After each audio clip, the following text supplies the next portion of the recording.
Hi, Sarah. Hi, Maria. A very warm welcome to our Sexpert Talks channel. And I would love you to tell us more about what you do and just how you gonna help us today and what you're gonna talk about. Well, thank you so much for having me here, and to all those that have joined us. I am very, very passionate about really all things sex, love, and relationships. Mm, But for me, my particular area of love and what lights me up the most is how to help people have thriving long term relationships. And mm, this is something that drew me in. I think we've all probably had a relationship where we stepped away and thought to ourselves, wow, like maybe I could have done that a little bit better. yes, yes. And so this for me was 5 years ago.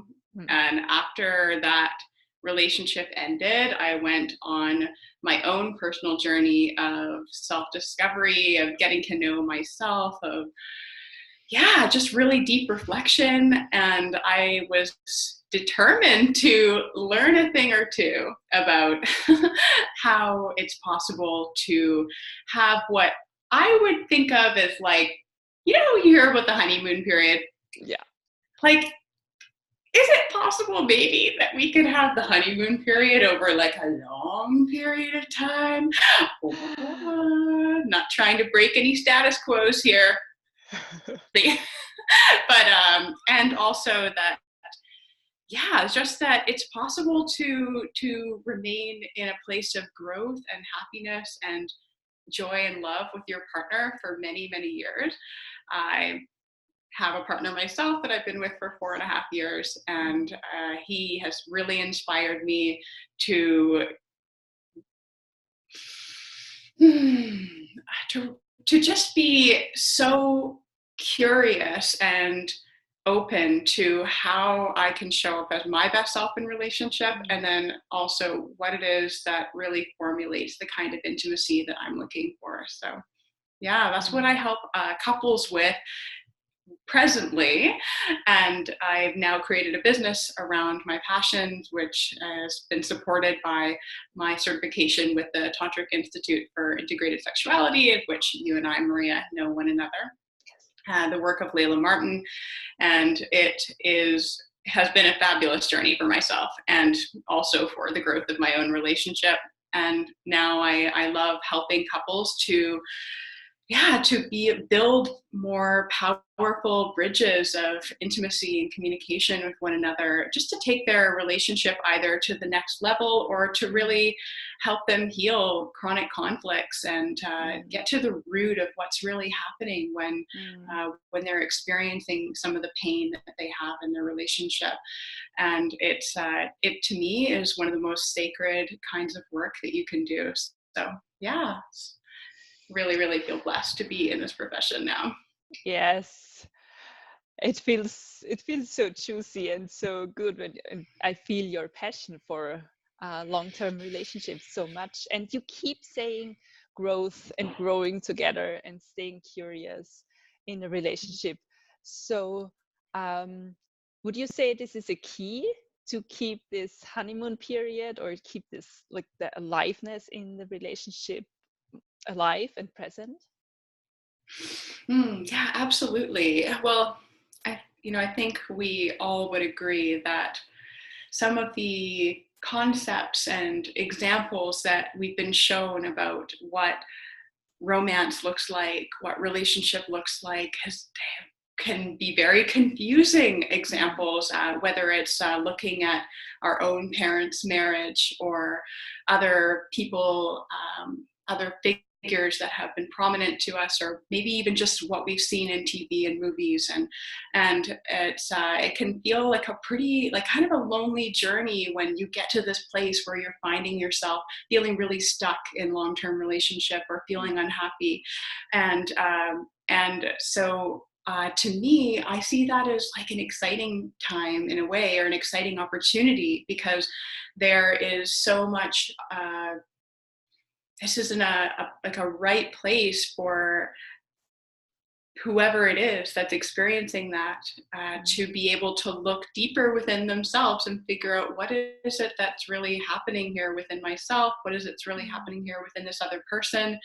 And how can we care for that on a deeper level, so that we can figure out really just, yeah, like a purposeful, intentional action plan, whether that's an inner shift or it's some kind of outer action, to be able to improve the situation that I'm faced with. And so yeah, growth, it's almost inevitable, I suppose, in a long-term relationship, because people that are sharing space with you that intimately will, it's like, a great phrase I read recently was like, that your partner or your relationship, your husband, your wife, your spouse, they can be like a yellow highlighter for all your triggers. I like, I have experienced that so many times. It's uncanny to me, really. Like, I think even just this morning, I can think of an example of something that my partner said that really bristled me, and then I had to stop and be like, what is going on here? Like, oh, it's bringing up that deeper wound of mine. Oh, it's bringing up that experience that I had that was hard for me, that made me believe something about myself that that feels really uncomfortable, or that is undesirable for me. And I made it mean something that causes me to feel unintegrated and in pain. And so, yeah, it's growth is inevitable, and and then it's up to us, right? It's up to us what we decide to do with that insight, what we decide to how, and I think that I feel really strongly about people feeling supported in those moments where you're not alone, and this is a tender spot. And what kind of tools can we give you? What kind of practices, or even just loving presence, can we give you for what it is that's there for you? Yeah. Yes, I hear you say that, like in those moments that we all know so very well, and it's like, oh, now this again. But like, take a deep breath, like just give yourself 2 seconds of a time, and like, okay, what was that about? And like a quick reflection, like what's going on there, and is this a story? Is this about me? Like, is this about the other person? Like, just taking a quick break. Yeah, beautiful practice. So, and talking about practices, like, what are your go-to practices that you would recommend every person in a long term, or even like a beginning relationship, to start practicing? Oh yeah, definitely. So I myself I am very into yoga, mindfulness, Buddhist text study. I love increasing my connection to my body and to my mind and to my spirit. Anything that leads you to feel more connected to your body, to your mind, to your spirit, whether that's a minute of deep mindful breathing, whether that's 2 hours of running on the ocean, whether, it's, every person is unique, but it is so essential that in life, and then in turn relationship, we have things that help us to come home to ourselves. And in this coming home to ourselves, we can really feel into not only what is that brings us joy and light and makes us want to be alive, which is really important. But especially in a world and the 21st century of many people feeling overwhelmed with obligations and with the time pressures of life.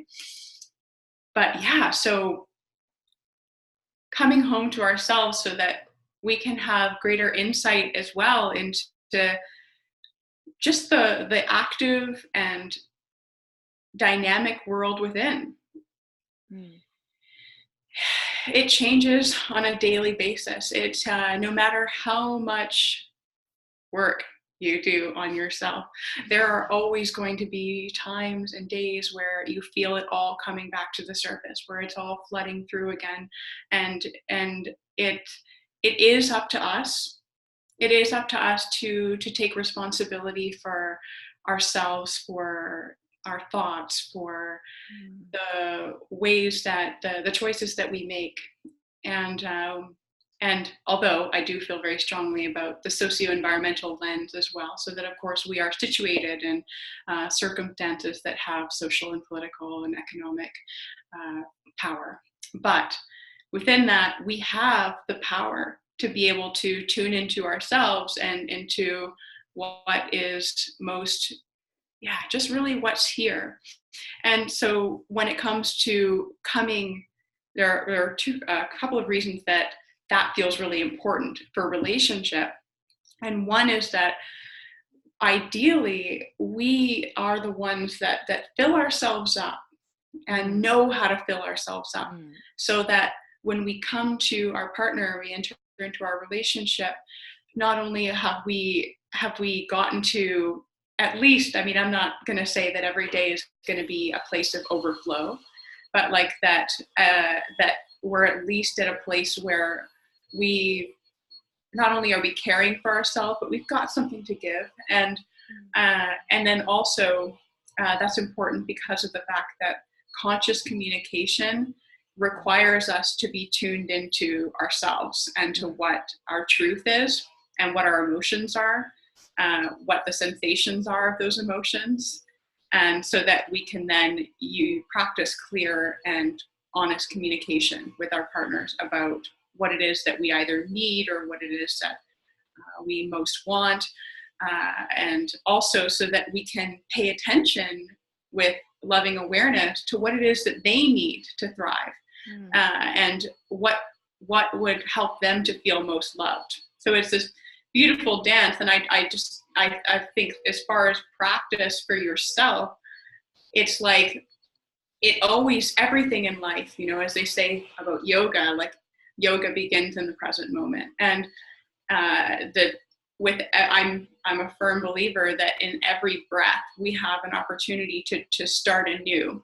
And if we made a mistake and we said something that we didn't want to say, or we were unkind to ourselves, or maybe we made a whole series of mistakes, we can always start fresh in the moment with clear intention. And as far as practices that are beneficial in relationship as well, so that would, for me, I've seen incredible benefit in having little ways of connecting and communicating on a daily basis. That could be that for yourself that you love having your hair pet. Or that, and for your partner that they love having their back scratched. So I'm just saying that if you were to experience hair petting from your partner on a very regular basis, and if your partner were to experience them getting their back scratched on a very regular basis from you, that is going to improve the feelings of love and safety in your relationship, because it helps. It's like you're like, this person gets me and knows me enough and wants to love me enough to provide me with exactly what it is that makes me feel the best. And then they in turn, when they receive that, they can feel that and experience that, and it becomes like a positive feedback loop.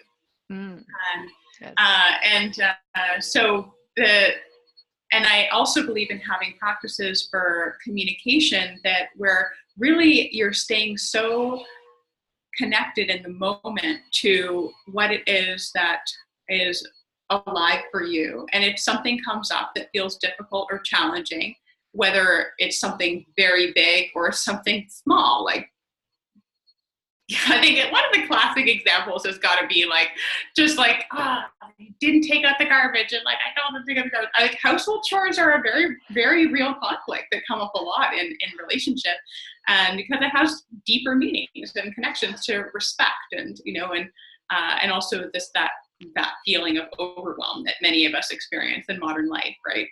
And so, if something feels present as a challenge in the relationship in the moment, it's so important to have a way of addressing it clearly and kindly, and with general immediacy, so that I like to call it heart dusting or relationship housekeeping.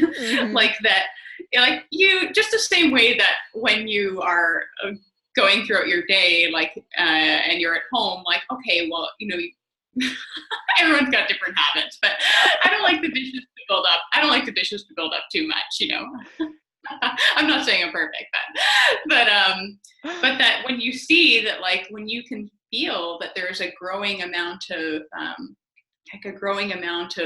sort of almost like residue or in your heart, in your body towards this person, man, you gotta have ways to be able to clean that out. Like, because when we're feeling blocked with energy that is resentful, is critical, is fearful, and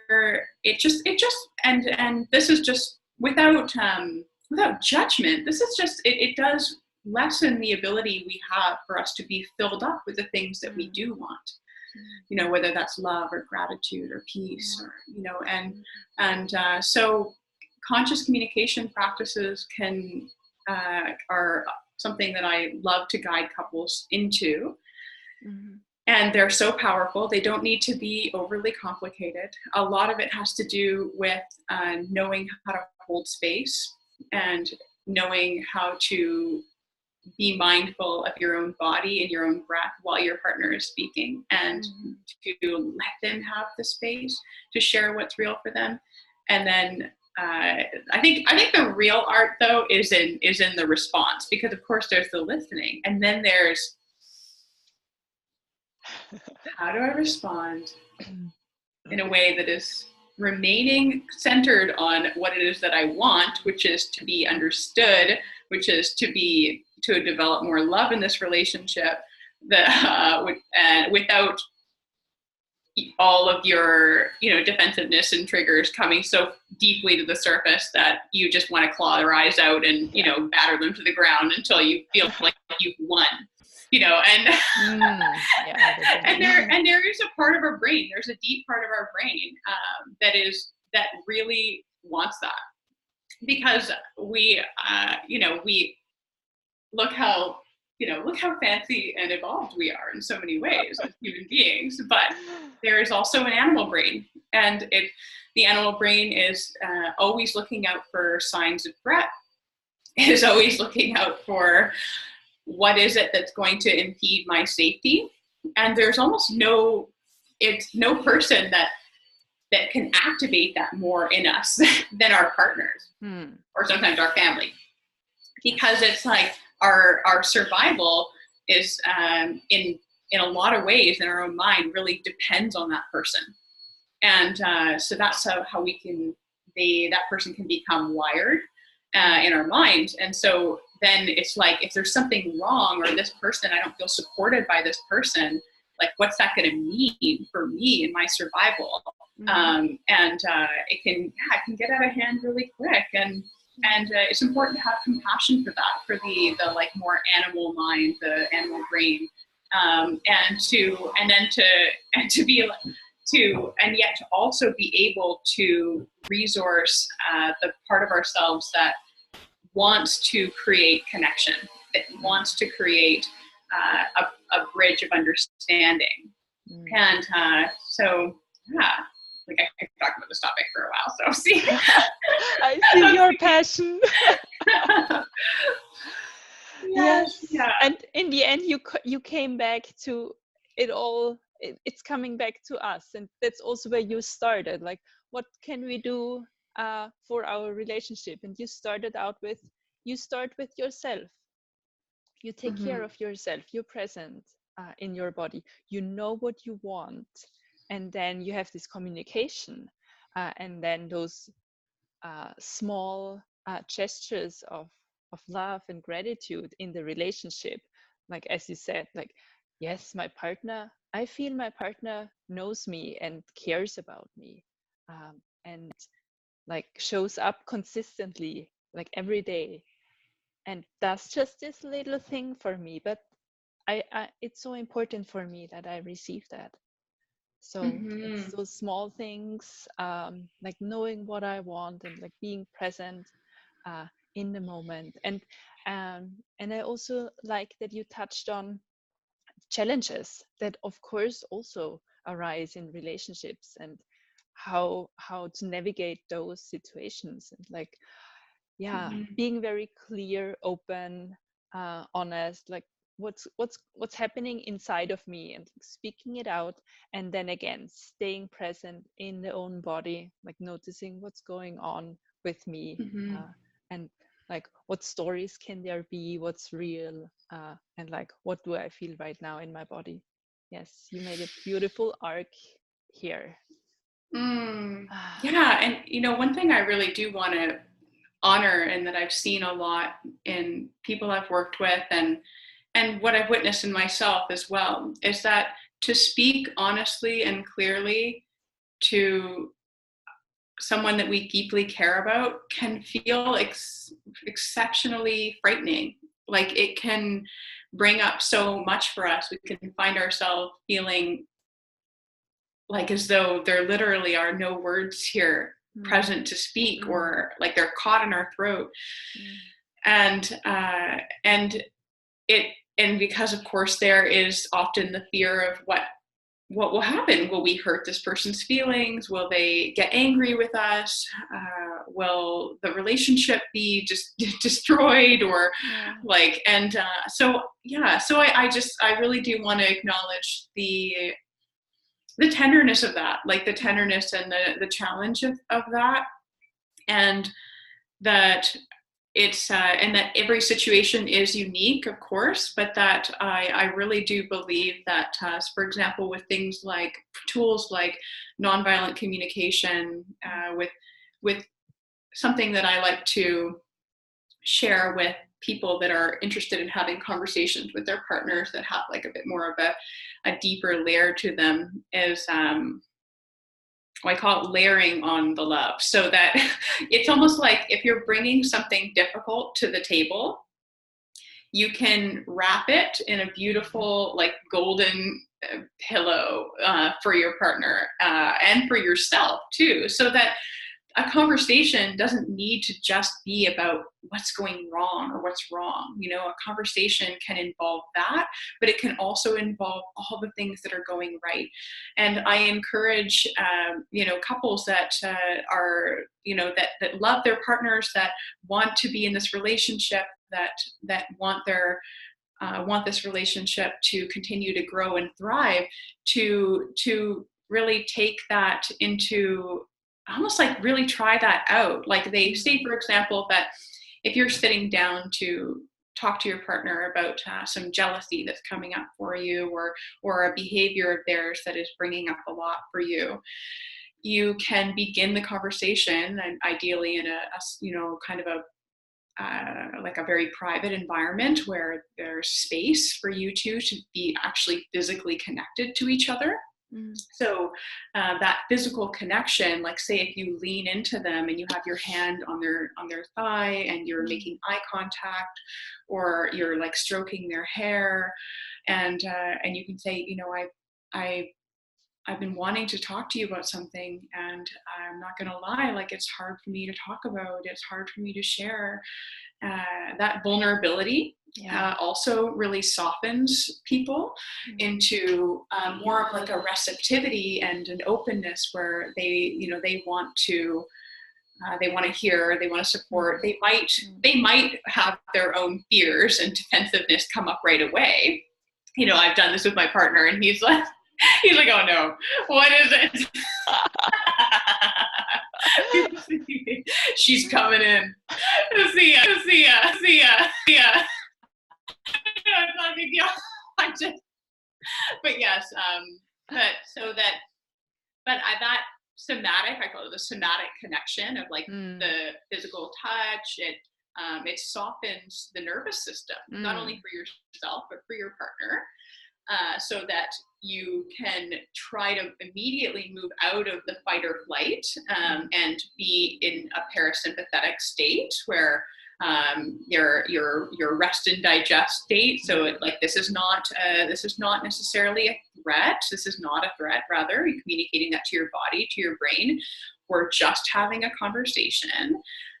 What the reason why we're having this conversation is because I want to have the best relationship I can, and because I love this person, and then in the way that you speak, you can share with them, be like, I just want you to, it's starting with compassion or starting with positivity.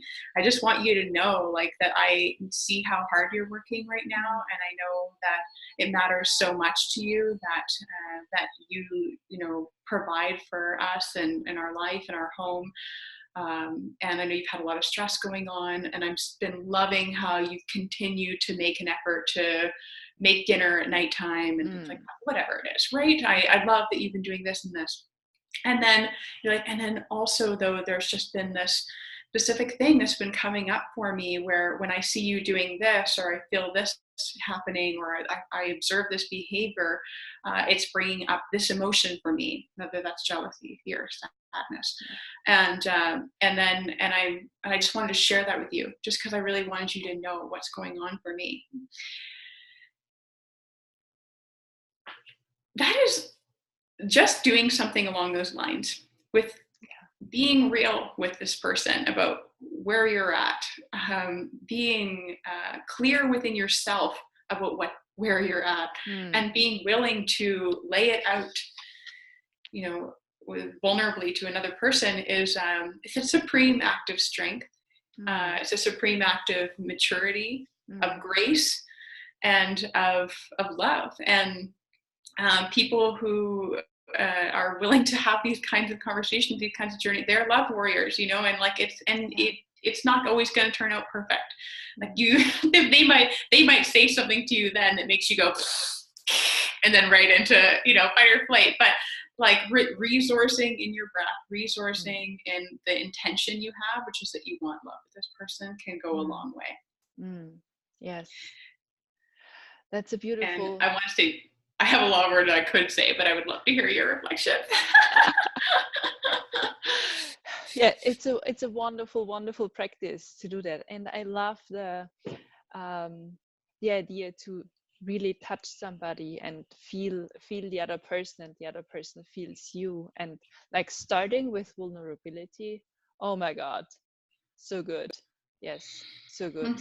Yeah, because when you're taking down your shield, it like everything softens.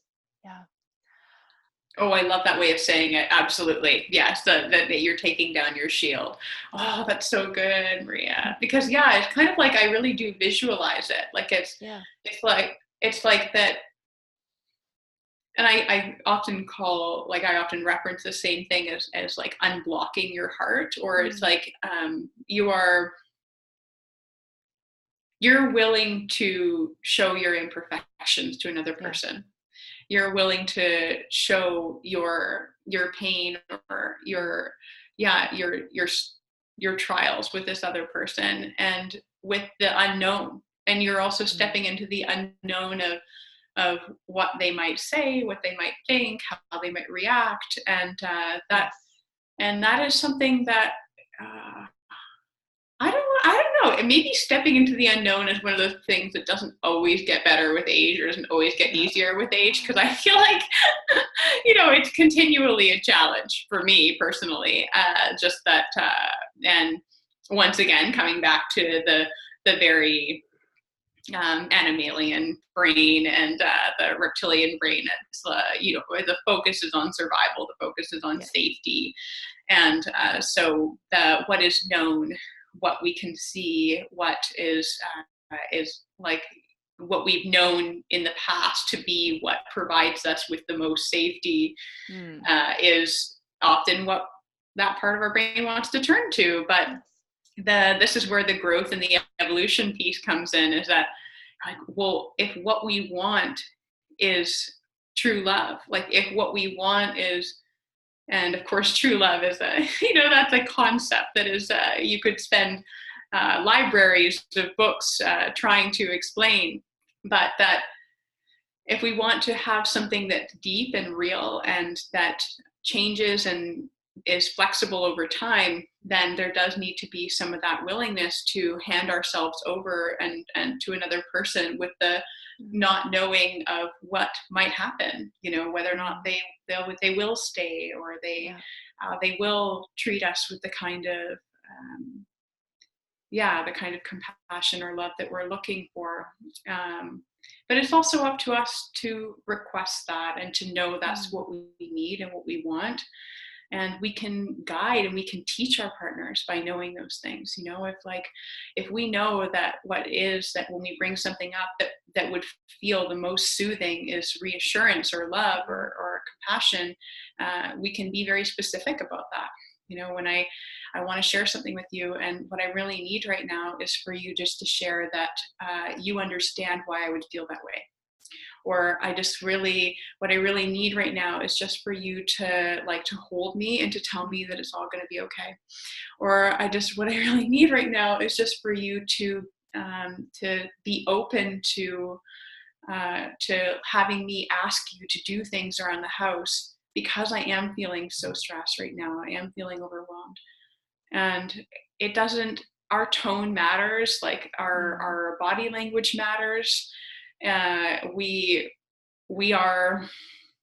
We're a force, whether we like it or not, and whether we want to honor it or not, this physical body, this voice, this brain of ours, it has power. It has a lot of, we're like, we can be like the deepest medicine, and we can be like the sharpest weapon, whether in whatever we choose. And it's like that knowing of I can decide how I want to be in this moment is, in my experience, ultimately very empowering. And it doesn't mean that we always have to be like a butter knife, or going into, but that and there's a place for having a lot of strength and standing up for ourselves and being strong in our boundaries.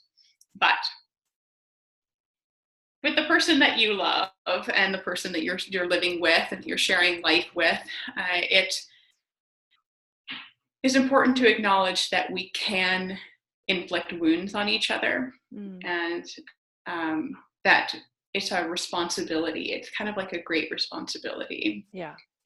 Yes. And I hear you that we are so powerful, and we are also in charge of ourselves, and we can decide how we can show up for ourselves and also for our partner.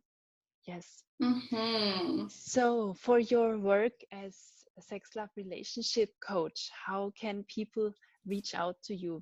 Where can we find you, and what do you offer? Yeah, absolutely. So I feel like I could be more social media present than I am. I honestly, most of my clients right now, I'm pretty much fully booked, and this is just with people that I know in my community. But I do sessions both live in Victoria, BC, or I do my sessions via a call like this, like a Zoom conference call.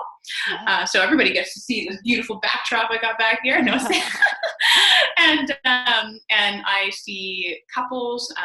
That's the bulk of my work, but I also see women individually to strengthen their ability to be clear in their own self-love and their pleasure practice, and to be their most vibrant, glowing selves in life and in relationship, and to help with deep-rooted self-worth issues, which is something that I've worked through a lot in my life and I'm very passionate about. But then also with couples, I generally work with couples for either 10 sessions or a 3-month period, but it can definitely be curtailed for whatever they're looking for. And you can find me at either on Instagram at Love Sara Deanne. It's just LoveSaraDeanne, or I'm also on Facebook, Sara Deanne Shorten. I have an email address too, lovesaradeanne@gmail.com. And anyone can reach out to me anytime. I'm always willing to do a free session with couples that are interested, or with women that are interested, just so that they get a taste of my work and how we'd be a good fit together, what I can support you with. And that's it would be my joy to support you, or support you and your partner. And I'm like getting all glowy just thinking about all the different people that I've met through this work. Yes. And I can relate. It's such beautiful work. Thank you so much. Thank you so much for your insights, for your thoughts, and for being here. Thank you, Maria. Okay, lots of love. Love to Bye. you. Bye.